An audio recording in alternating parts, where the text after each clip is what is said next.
என் உடம்பு நோய்வாய்ப்படாம பட்டிருந்தால் மேலும் அதை அதிகரிக்காம படிப்படியா குறைந்து ஒரு கட்டத்துல நோய் இல்லைங்கிற ஒரு நிலைக்கு கொண்டு வருவதற்கு நான் என்ன செய்யணும் அல்லது என்ன செய்யணும் சிந்திக்கணும். உணவை தேர்ந்தெடுக்கணும். எந்த உணவை நான் சாப்பிட்டா எனக்கு சீக்கிரம் செரிமானம் ஆகும், என் உடலுக்கு ஒத்துக்கும், எவ்வளவு சாப்பிட்டா சரி, எத்தனை முறை சாப்பிடணும், சாப்பிடும்போது எப்படி சாப்பிடணும். பாருங்க, ஒரு விஷயத்துல எவ்வளவு விஷயங்கள் இருக்கு பாருங்க.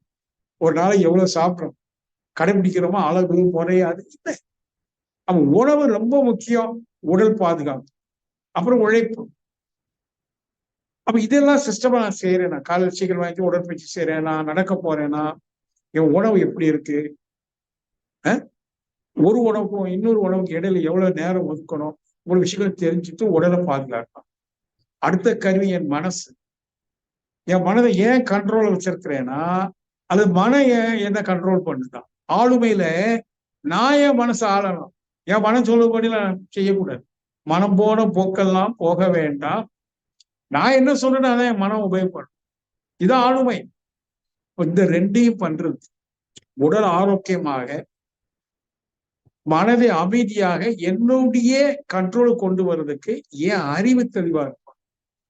அங்குதான் ஞானம். அறியாமை அறிவு. அறிவுடையார் ஆவது அறிவர், அகுது இல்லார் ஆவது அறிகிறார் வள்ளுவர் சொல்றார். அப்ப நம்முடைய அறிவை தெளிவாக்கும். அதான் நம்முடைய மனவளக்கலையில மனதை வளப்படுத்தணும் சொன்ன என்ன அர்த்தம், அறிவை தெளிவுபடுத்தணும். இதெல்லாம் ஒரு குரு மூலமா தெரிஞ்சுக்கிட்டு இப்போ மனசுக்குள்ள கேள்வி, இதெல்லாம் ஒழுங்கா செய்வீங்களா, உங்களை நீங்க கெட்டி ஆள்றீங்களா? இது வரைக்கும் பொய் சொன்னோம், பேராசையா இருந்தோம், பொறாமப்பட்டோம், புறங்கூறணும். இப்ப அதெல்லாம் இருக்கா இல்லையா கண்டுபிடிங்க. இருக்குன்னு சொன்னா உங்க ஆளுமை தோல்வி இல்ல சார், நான் வெற்றி கொண்டேன். பொறாமப்படக்கூடிய சூழ்நிலை வருது, நான் படுறது இல்லை, நான் புரிஞ்சுக்கிட்டேன். பொய் பேச வேண்டிய சூழல் வருது, நான் பேசுறது இல்லை. அந்த இடத்துல உண்மை பேசாம விலைக்கு போனாலும் போவேனே தவிர பொய் பேச மாட்டேன். பேராசை இல்லை, சின்ன சின்ன ஆசை இருக்கு ஒத்துக்கிறேன், ஆனா பேராசை இல்லை. நான் எதையும் எதிர்பார்க்கல, என் வாழ்க்கையில நிபந்தனைகள் இல்லை. இதெல்லாம் நான் நிறைய தடவை திரும்பி திரும்பி சொன்ன வார்த்தைகளை சொல்றேன். இதெல்லாம் நான் கடைப்பிடிக்கிறேன், என்னால முடியுதுன்னு சொன்னா நீ ஒரு லீடர்ஷிப் கால். யாரை லீட் பண்றீங்க? உங்களை நீங்க லீட் பண்ணக்கூடிய லீடர்.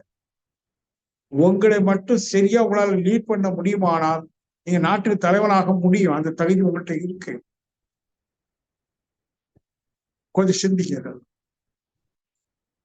தியானம் அல்ல, முதல்ல மாற்றம், பக்குவம். நான் அடிக்கடி சொல்லுவேன், பக்குவம். தவம் உடையார்க்கேங்கிறார் வள்ளுவர். அது என்ன தவம் உடையார்க்கேன்னா, பக்குவம் உடையவங்க தான் தவம் வரும். சார் தவத்துல என்ன வரும்? முதல் சொன்ன அந்த கவனித்தல் வரும், முழுமை வரும். நீ வெளியில எதெல்லாம் கஷ்டப்பட்டு தேடி அத்தனை உன்கிட்ட இருக்குங்கிற ஞானம் கிடைக்கும். ஞானம்னா தெளிந்த நல்ல அறிவு, பர்ஃபெக்ஷன் இன் கான்சியஸ்னஸ்.